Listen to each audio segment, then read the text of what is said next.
नमस्कार मित्रांनो, फिल्मी ट्रेंड मराठी चॅनलवर आपलं स्वागत आहे.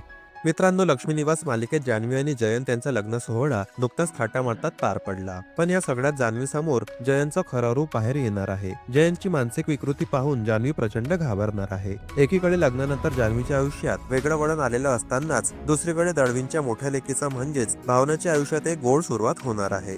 सिद्धिराज गाळे पाटील म्हणजेच सिंचनाच्या भावाला भावना पाहता क्षणी आवडली असते. भावना आणि सिंचना या एकमेकींच्या नणंद भावजा असल्याचं सत्य नुकतंच सिद्ध समोर आलेलं आहे. पण जान्हवीच्या लग्नात त्याच्या मनात एक वेगळा गैरसमज निर्माण होतो. भावनाचं तिच्या कंपनीचे मालक श्रीकांत इनामदार यांच्याशी लग्न ठरतं, पण घरगुती वादांमुळे श्रीकांतचा अपघात घडविण्यात येतो. परिणामी लग्नाच्या दिवशी श्रीकांतचा मृत्यू होतो. यामुळे शेवटच्या क्षणाला श्रीकांतची आई वनजा भावनाकडून आनंदीच्या आयुष्यभर सांभाळ कर असं वचन घेते. यानुसार आता आनंदी कायमस्वरूपी दळवी कुटुंबियांकडे राहणार आहे. लग्नात सिद्धू भावना आणि आनंदी या दोघींना एकत्र पाहतो. यामुळे भावनाला एक मुलगी आहे असा गैरसमज सिद्धूच्या मनात निर्माण होतो. पण आता लवकरच त्याचा हा गैरसमज दूर होणार आहे. सिद्धूची मोठी बहिणी नीलांबरी गाळे पाटील धीराच्या मनात नेमकं काय सुरू आहे हे अचूक ओळखते. ती अस्वस्थ झालेल्या सिद्धूशी बोलायला जाते. नीलंबरे सिद्धूला म्हणते, मला माहितीये तुझं काहीतरी झालंय. सिंचनाच्या नंदेच्या बाबतीतही काही आहे का? यावर सिद्धू म्हणतो, तिचं लग्न झालंय आणि तिला एक मुलगी सुद्धा आहे. यावर नीलंबरी म्हणते, भावनाचं लग्न झालेलं नाहीये,